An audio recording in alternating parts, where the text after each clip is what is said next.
Hi friends, welcome to ಮನಸ್ಸು creations YouTube channel. ಇವತ್ತು ನಾನು ನಿಮ್ಗೆ ಏನು ಹೇಳ್ಕೊಡ್ತಾ ಇದ್ದೀನಿ ಅಂದರೆ ಟಿಫನ್ನು ಬದನೆಕಾಯಿ ವಾಂಗಿಬಾತ್ ಗೊಜ್ಜು ಹೇಗೆ ಮಾಡೋದು ಅಂತ ಹೇಳ್ಕೊಡ್ತೀನಿ. ವಾಂಗಿಬಾತ್ ಗೊಜ್ಜು ಕೂಡ ಮಾಡ್ಬೋದು, ಮತ್ತು ವಾಂಗಿಬಾತ್ ಡೈರೆಕ್ಟ್ ಕುಕ್ಕರಲ್ಲಿ ಹಾಕಿ ಕೂಡ ಮಾಡ್ಬೋದು. ಇವತ್ತು ನಾನು ಗೊಜ್ಜು ಹೇಗೆ ಮಾಡೋದು ಅಂತ ಹೇಳ್ಕೊಡ್ತೀನಿ. ಸೊ ವಾಂಗಿಬಾತ್ ಗೊಜ್ಜು ಮಾಡಿ ಇಟ್ಕೊಂಡ್ರೆ ನೀವು ಒಂದು ವಾರವರೆಗೂ ಅದನ್ನು ಯೂಸ್ ಮಾಡ್ಕೋಬೋದು. ಅದಕ್ಕೆ ಬೇಕಾಗಿರೋಂಥ ಇಂಗ್ರೀಡಿಯೆಂಟ್ಸ್ ಏನೇನು ಬೇಕು ಅಂತ ನೋಡೋಣ. ಆದಷ್ಟು ಬದನೆಕಾಯಿನ ಎಳೆದಿರೋ ಅಂಥದ್ದು ಯೂಸ್ ಮಾಡಿ ಚೆನ್ನಾಗಿ ವಾಶ್ ಮಾಡಿ ಇಟ್ಕೊಂಡಿದ್ದೀನಿ. ಒಗ್ಗರಣೆಗೆ ಫಸ್ಟು ಎಣ್ಣೆ ಹಾಕ್ಬಿಟ್ಟು ಗೋಡಂಬಿನ ಫ್ರೈ ಮಾಡಿ ಎತ್ತಿಟ್ಕೊಳ್ಳೋಣ. ಮತ್ತು ಒಣಮೆಣ್ಸಿನ್ಕಾಯಿ ಒಂದು 7ರಿಂದ 8 ಹಾಕ್ಕೊಂಡಿದ್ದೀನಿ. ಮತ್ತು ಒಂದೆರಡು ಸ್ಪೂನು ಕಡಲೆಬೇಳೆ. ಇದು ವಾಂಗಿಬಾತ್ ಪೌಡರು ರೆಡಿಮೇಡು ಶಾಪಿಂದ ತೊಗೊಬಂದಿರೋದು. MTRದು ಯೂಸ್ ಮಾಡಿ, ತುಂಬ ಚೆನ್ನಾಗಿರುತ್ತೆ. ಮತ್ತು ಹುಣಸೆ ಹಣ್ಣು ಸ್ವಲ್ಪ ನೆನೆಸು ರಸ ತೆಗೆದು ಇಟ್ಕೊಳ್ಳಿ. ಮತ್ತು ಬಟಾಣಿ ನಾವು ಗೊಜ್ಜು ಮಾಡೋದ್ರಿಂದ ನಾನು ಮೊದಲೇ ಬೇಯಿಸಿ ಇಟ್ಕೊಂಡಿದ್ದೀನಿ.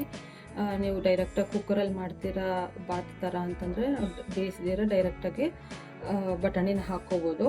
ಮತ್ತು ಸ್ವಲ್ಪ ಅರಿಶಿನ ಮತ್ತು ಕೊತ್ತಂಬರಿ ಸೊಪ್ಪು, ಆಮೇಲೆ ಕರಿಬೇವು.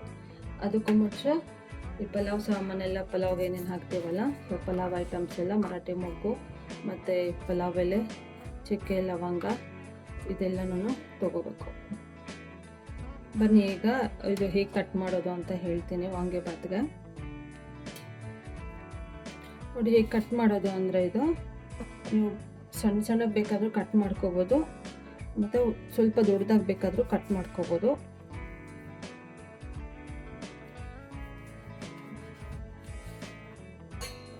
ಒಂದ್ಸಲ ಹುಳ ಇರುತ್ತೆ ನೋಡ್ಕೊಳ್ಳಿ. ಇದು ಇಷ್ಟಿಷ್ಟು ಉದ್ದ ಬೇಕಾದರೂ ವಾಂಗಿಬಾತ್ಗೆ ಕಟ್ ಮಾಡ್ಕೋಬೋದು. ಹೀಗೆ ನೋಡಿ, ಈ ಶೇಪಲ್ಲಿ. ನಮ್ಗೆ ಇಷ್ಟುದ್ದ ಬೇಡ, ನಮ್ಗೆ ಇಷ್ಟ ಆಗಲ್ಲ ಅಂತಂದರೆ ಸೊ ಇದನ್ನ 2 ಭಾಗ ಮಾಡಿ ನೋಡಿ, ಈ ಥರ ಸಣ್ಣಗೆ ಬೇಕಾದರೂ ಕಟ್ ಮಾಡ್ಕೋಬೋದು. ನೋಡಿ ಹೀಗೆ ಕಟ್ ಮಾಡಿಕೊಂಡು ಸಣ್ಣ ಪೀಸುಗಳಾಗಿ ಮಾಡಿ ಇಟ್ಕೊಳ್ಳಿ. ಎಣ್ಣೆಲಿ ಬೇಗ ಬೇಯುತ್ತೆ. ಮನೇಲಿ ನನ್ನ ಮಗನಿಗೆ ಈ ಥರ ಮಾಡಿಕೊಂಡ್ರೆ ಇಷ್ಟ ಆಗಲ್ಲ, ಸೊ ಇಷ್ಟು ಸಣ್ಣಕ್ಕೆ ಕಟ್ ಮಾಡ್ಕೋಬೇಕು ಅವನಿಗೆ. ಸೊ ನಾನು ಎಲ್ಲನೂ ಇದೇ ಥರನೇ ಕಟ್ ಮಾಡ್ಕೋತೀನಿ. ಈ ಥರ ಕಟ್ ಮಾಡಿಕೊಂಡು ಇಮಿಡಿಯೇಟಾಗಿ ನೀರಲ್ಲಿ ಹಾಕಿಡಿ, ಇಲ್ಲಾಂದರೆ ಅದು ಬದನೆಕಾಯಿ ಏನಿದೆ ಬ್ಲ್ಯಾಕ್ ಆಗಿಬಿಡುತ್ತೆ. ಎಣ್ಣೆ ಇಟ್ಟಿದ್ದೆ, ಬಾಣಲಿಗೆ ಕಾದಿದೆ. ಇದಕ್ಕೆ 1-2 ಸ್ಪೂನ್ ತುಪ್ಪ ಹಾಕೊಳ್ಳೋಣ. ತುಪ್ಪ ಹಾಕಿ ತುಂಬ ಟೇಸ್ಟಿಯಾಗಿ ಬರುತ್ತೆ. ಎಣ್ಣೆ ಸ್ವಲ್ಪ ಜಾಸ್ತಿ ಹಾಕ್ಕೋಬೇಕು, ಯಾಕಂದರೆ ಬದನೆಕಾಯಿ ಎಲ್ಲ ಎಣ್ಣೆಲೆ ಫ್ರೈ ಆಗೋದ್ರಿಂದ ಸ್ವಲ್ಪ ಎಣ್ಣೆ ಜಾಸ್ತಿ ಇರಲಿ. ಸ್ವಲ್ಪ ತುಪ್ಪ ಹಾಕ್ಕೋತೀನಿ. ಅದಕ್ಕೆ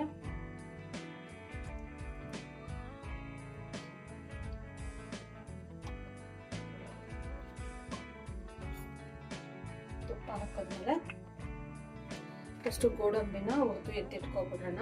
ಆ ಕ್ರಿಸ್ಪಿನೆಸ್ ಹಾಗೆ ಇರುತ್ತೆ.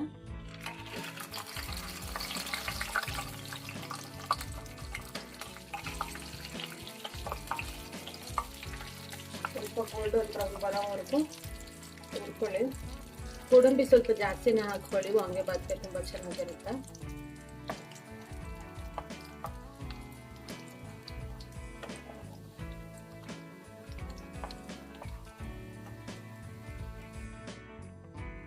ಫ್ರೆಂಡ್ಸ್, ಈಗ ಪಲಾವ್ ಸಾಮಾನು ಏನಿತ್ತು ಅದನ್ನು ಹಾಕೋಣ. ಸ್ವಲ್ಪ ಫ್ರೈ ಮಾಡ್ಕೊಳ್ಳಿ.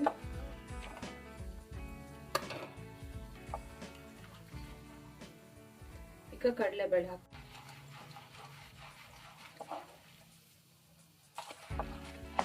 ಈಗ ಗೋಲ್ಡನ್ ಬ್ರೌನ್ ಆಗಿದೆ. ಆಮೇಲೆ ಈ ಬದನೆಕಾಯಿ ನೀರಲ್ಲಿ ನೆನೆಸಿಟ್ಕೊಂಡಿದ್ವಲ್ಲ ಅದನ್ನ ಹಾಕೊಳ್ಳೋಣ.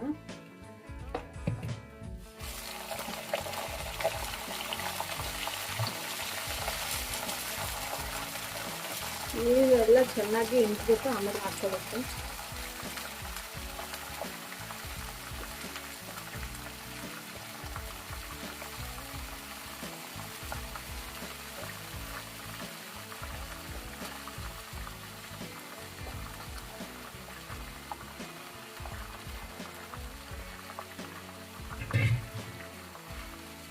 ಹೈ ಫ್ಲೇಮಲ್ಲೇ ಒಂದು ಸ್ವಲ್ಪ ಹೊತ್ತು ಹುರ್ಕೊಳ್ಳಿ ಚೆನ್ನಾಗಿ. ಎಣ್ಣೆಲ್ಲ ಬೇಯಬೇಕಿದು.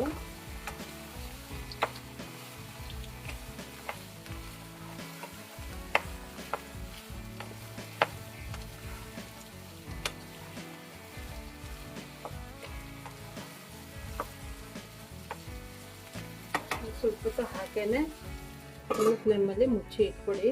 ಲೋ ಫ್ಲೇಮಲ್ಲಿ ಸ್ವಲ್ಪ ಹೊತ್ತು ಬೇಯಿಸ್ಕೊಂಡು, ಅಂದರೆ ಲೋನು ಬೇಡ ಹೈನೂ ಬೇಡ, ಮೀಡಿಯಂ ಫ್ಲೇಮಲ್ಲಿ ಬೇಯಿಸ್ಕೊಳ್ಳಿ. ಬನ್ನಿ, ಒಂದು 2 ಮಿನಿಟ್ಸ್ ಆಗಿದೆ, ನೋಡೋಣ ಹೇಗಾಗಿದೆ ಅಂತ. ಎಣ್ಣೆಯಲ್ಲಿ ಫ್ರೈ ಆಗಬೇಕು ಅಂತ ಅನ್ಸಿದೆ, ಇನ್ನು ಬೇಯಬೇಕು. ಈ ಟೈಮಲ್ಲಿ ಸ್ವಲ್ಪ ಉಪ್ಪು ಹಾಕೊಳ್ಳೋಣ. ಉಪ್ಪು ಹಾಕಿದ್ರೆ ಇನ್ನೂ ಬೇಗ ಬೇಯುತ್ತೆ. ರುಚಿಗೆ ತಕ್ಕಷ್ಟು ಉಪ್ಪು ಹಾಕೊಳ್ಳಿ. ಅನ್ನ ಮೊದಲೇ ಮಾಡಿ ಇಟ್ಕೋಬೇಕು ಉದುರುದ್ರಾಗಿ. ಕುಕ್ಕರಲ್ಲಿ ಮಾಡೋ ಹೋಗಿದ್ರೆ ಡೈರೆಕ್ಟಾಗಿ ಮಾಡ್ಕೋಬೋದು. ಮೊದಲೇ ಅನ್ನನ ಉದುರುದ್ರಾಗಿ ಮಾಡಿ ಸೈಡ್ಗೆ ಇಟ್ಕೊಳ್ಳಿ.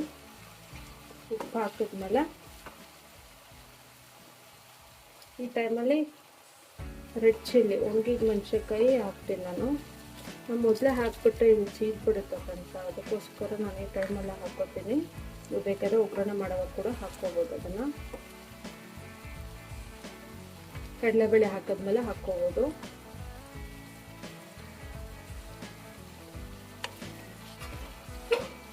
ನೋಡಿ, ಎಣ್ಣೆಯಲ್ಲೇ ಫ್ರೈ ಆಗಬೇಕಿದು.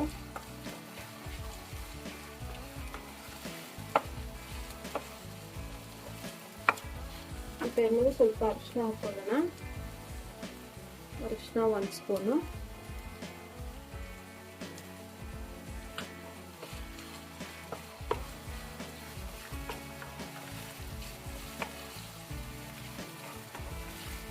ಈ ಥರ ಮಾಡಿ ಸ್ಟೋರ್ ಮಾಡಿ ಇಟ್ಕೊಬಿಟ್ರೆ 1 ವೀಕ್ವರೆಗೂ ಎಮರ್ಜೆನ್ಸಿಗೆ ಬೇಕು ಅಂದಾಗ ಅನ್ನ ಮಾಡಿಕೊಂಡು ಗೊಜ್ಜನ್ನ ಕಲಿಸ್ಕೋಬೋದು.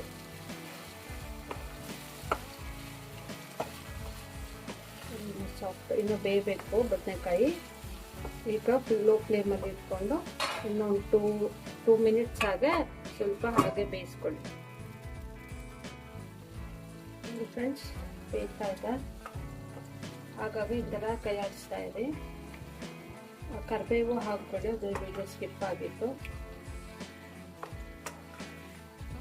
ಮತ್ತು ಈ ಟೈಮಲ್ಲಿ ಬೇಯಿಸಿ ಇಟ್ಕೊಂಡಿದ್ವಲ್ಲ ಬಟಾಣಿ, ಅದನ್ನು ಮಿಕ್ಸ್ ಮಾಡ್ಕೊಳ್ಳೋಣ. ಅದಕ್ಕೆ ಉಪ್ಪು ಖಾರ ಎಲ್ಲ ಚೆನ್ನಾಗಿದೆ.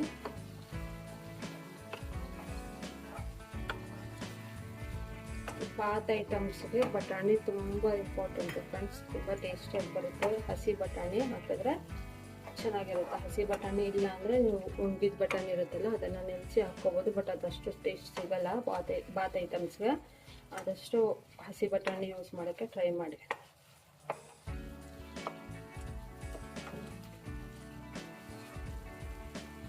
1 ನಿಮಿಷ ಹಾಗೆ ಬಟಾಣಿ ಎಣ್ಣೆಲಿ ಫ್ರೈ ಆಗಲಿ. ಬನ್ನಿ, ಈಗ ನೋಡೋಣ.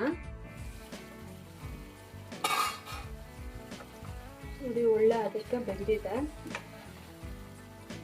ನೋಡಿ, ಬದನೆಕಾಯಿ ಎಲ್ಲ ಚೆನ್ನಾಗಿ ಬೆಂದಿದೆ. ಸೊ ಈ ಟೈಮಲ್ಲಿ ಏನು ಮಾಡೋಣ ಅಂದ್ರೆ, ಹುಣಸೆ ಹಣ್ಣು ಕಿವುಚಿಟ್ಕೊಂಡಿದ್ವಲ್ಲ, ಹುಣಸೆ ಹಣ್ಣು ರಸ ಹಾಕೊಳ್ಳೋಣ. ರಸ ಹಾಕ್ಬಿಟ್ಟು ಹುಣಸೆ ಹಣ್ಣದ್ದು ಹಸಿ ಸ್ಮೆಲ್ ಏನಿದೆ ಅದೆಲ್ಲ ಹೋಗೋವರೆಗೂ ಸ್ವಲ್ಪ ಫ್ರೈ ಮಾಡ್ಕೊಳ್ಳಿ. ಈಗ ಹೈ ಫ್ಲೇಮಲ್ಲೇ ಇಟ್ಕೊಳ್ಳಿ ಫ್ರೆಂಡ್ಸ್. ಹೈ ಫ್ಲೇಮಲ್ಲೇ ಇಟ್ಕೊಂಡು ಕುದಿಸ್ಕೊಳ್ಳಿ. ಹುಣಸೆ ಹಣ್ಣದ ಹಸಿ ಸ್ಮೆಲ್ ಏನಿದೆ ಅದೆಲ್ಲ ಹೋಗ್ಬೇಕು. ಈಗ ಎಣ್ಣೆ ಇಷ್ಟು ಕಾಣ್ತಿದೆ ಅಲ್ಲ ನಿಮಗೆ, ಮಸಾಲೆ ಪೌಡರ್ ಹಾಕಿದ್ಮೇಲೆ ಎಲ್ಲ ಇರ್ಕೊಬಿಡುತ್ತೆ.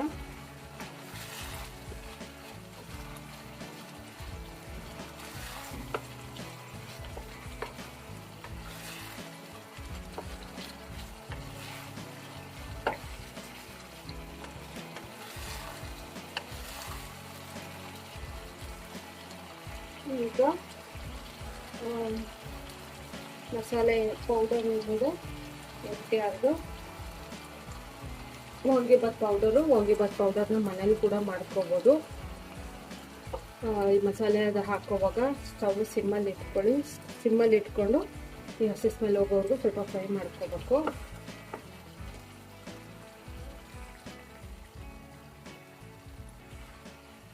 ಎರಡು ಪ್ಯಾಕೆಟ್ ಯೂಸ್ ಮಾಡಿದ್ದೀನಿ. ನೀವು ಕ್ವಾಂಟಿಟಿ ನೋಡಿಕೊಂಡು ಮಸಾಲೆನ ಹಾಕ್ಕೊಳ್ಳಿ.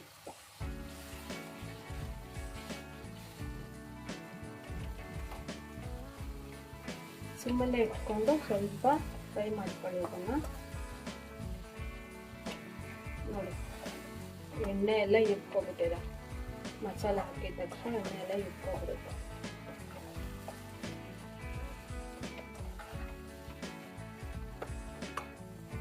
ಒಂದು 60 ಸೆಕೆಂಡ್ ಕಾಲ ಇದನ್ನು ಸ್ವಲ್ಪ ಮಸಾಲೆ ಸ್ಮೆಲ್ ಎಲ್ಲ ಹೋಗೋವರೆಗೂ ಸ್ವಲ್ಪ ಫ್ರೈ ಮಾಡ್ಕೊಳ್ಳಿ.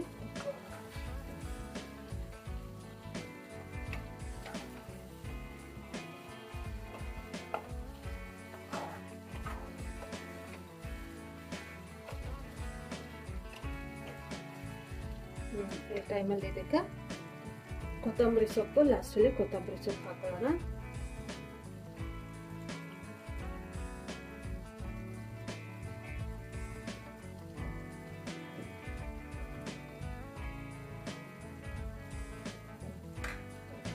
ಕೊತ್ತಂಬರಿ ಸೊಪ್ಪು ಹಾಕೊಂಡು ಒಂದು ಸ್ವಲ್ಪ ಫ್ರೈ ಮಾಡ್ಕೊಳ್ಳಿ.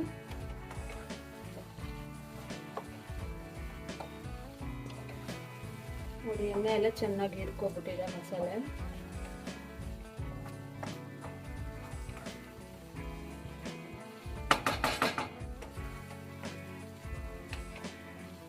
ಸ್ಟವ್ ಆಫ್ ಮಾಡ್ಕೊಳ್ಳಿ. ಈಗ ಲಾಸ್ಟಲ್ಲಿ ನಾವು ಗೋಡಂಬಿ ರೆಡಿ ಹುರಿದು ಇಟ್ಕೊಂಡಿದ್ವಲ್ಲ, ಮೊದಲೇ ಹಾಕ್ಬಿಟ್ರೆ ಅದು ಸಾಫ್ಟ್ ಆಗಿಬಿಡುತ್ತೆ. ಹಾಗಾಗಿ ಗೋಡಂಬಿ ಏನು ಹಾಕ್ಬೇಕಂದ್ರೂ ನಾನು ಮೊದಲೇ ಫ್ರೈ ಮಾಡಿ ಸೈಡಲ್ಲಿ ಎತ್ತಿಟ್ಕೊಬಿಡ್ತೀನಿ. ಸೊ ಲಾಸ್ಟಲ್ಲಿ ಹಾಕಿದ್ರೆ ಕ್ರಿಸ್ಪಿನೆಸ್ ಹಾಗೆ ಇರುತ್ತೆ.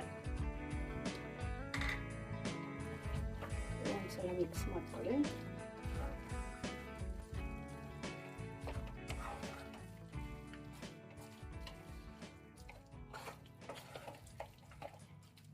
ನೋಡಿ ಇಷ್ಟ ಆಗಿದೆ. ನೀವು 1 ವೀಕ್ವರೆಗೂ ಸ್ಟೋರ್ ಮಾಡ್ಕೊಂಡು ತಿನ್ಕೋಬೋದು. ಇದನ್ನು ಫ್ರಿಜ್ಜಲ್ಲಿ ಇಟ್ಬಿಟ್ಟು ಏನೂ ಆಗಲ್ಲ. ಈಗ ಅನ್ನ ಕಲಿಸ್ಕೊಳ್ಳೋಣ ಇದಕ್ಕೆ. ನೋಡಿ ಫ್ರೆಂಡ್ಸ್, ವಾಂಗಿಬಾತ್ ರೈಸ್ ರೆಡಿ ಆಗಿದೆ. ವಾಂಗಿಬಾತು ಬದನೆಕಾಯಿಯಿಂದ ಮಾಡಿರೋಂಥ ವಾಂಗಿಬಾತು. ಸೊ ಮೇನ್ ಇಂಗ್ರೀಡಿಯೆಂಟೇ ವಾಂಗಿಬಾತ್ಗೆ ಬದನೆಕಾಯಿ, ಅದೆಲ್ಲರಿಗೂ ಗೊತ್ತಿರೋದಲ್ವಾ. ಸೊ ಈ ಥರ ಗೊಜ್ಜು ಟೈಪಲ್ಲಿ ಮಾಡಿಕೊಂಡು ಅನ್ನಕ್ಕೆ ಕಲಿಸ್ಕೊತೀನಿ. ತುಂಬ ಚೆನ್ನಾಗಿರುತ್ತೆ. ಡೈರೆಕ್ಟ್ ಕುಕ್ಕರಲ್ಲೂ ಮಾಡ್ಬೋದು. ಅದು ನೆಕ್ಸ್ಟ್ ಎಪಿಸೋಡಲ್ಲಿ ನಾನು ಹೇಗೆ ಮಾಡೋದು ಅಂತ ಹೇಳ್ಕೊಡ್ತೀನಿ, ಕುಕ್ಕರಲ್ಲಿ ಡೈರೆಕ್ಟಾಗಿ. ಸೊ ಅದು ತುಂಬ ಬಿಸಿ ಬಿಸಿ ಇರುವಾಗ ತಿಂದ್ರೇ ತುಂಬ ಟೇಸ್ಟಿಯಾಗಿರುತ್ತೆ. ಬಟ್ ಈ ಥರ ಗೊಜ್ಜು ಮಾಡಿ ಅನ್ನ ಕಲಿಸಿ ಈ ಥರ ಮಾಡಿಕೊಂಡ್ರೆ ಅವಾಗವಾಗ ಬಿಸಿಯಾಗಿ ಇನ್ಸ್ಟೆಂಟಾಗಿ ಮಾಡ್ಕೊಂಡು ತಿನ್ಬೋದು.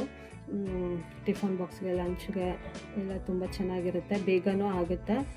ಈ ಥರ ಒಂದ್ಸಲ ಟ್ರೈ ಮಾಡಿಕೊಂಡು ತಿನ್ನಿ, ಮಾಡಿಬಿಟ್ಟು ಹೇಗಿತ್ತು ಅಂತ ಕಾಮೆಂಟ್ ಮಾಡಿ. ಇಷ್ಟ ಆದರೆ ಲೈಕ್ ಮಾಡಿ. ಇಷ್ಟ ಆಗಲಿಲ್ಲ ಅಂದರೆ ನೆಕ್ಸ್ಟ್ ಎಪಿಸೋಡಲ್ಲಿ ಇನ್ನು ಬೇರೆ ಥರ ಮಾಡೋಕ್ಕೆ ಟ್ರೈ ಮಾಡ್ತೀನಿ, ಬೇರೆ ಬೇರೆ ಡಿಶಸ್ಸು. ಸೊ ಇಷ್ಟ ಆದರೆ ಲೈಕ್ ಮಾಡಿ, ಶೇರ್ ಮಾಡಿ ಮತ್ತು ಸಬ್ಸ್ಕ್ರೈಬ್ ಮಾಡ್ಕೊಳ್ಳಿ. Thank you for watching friends.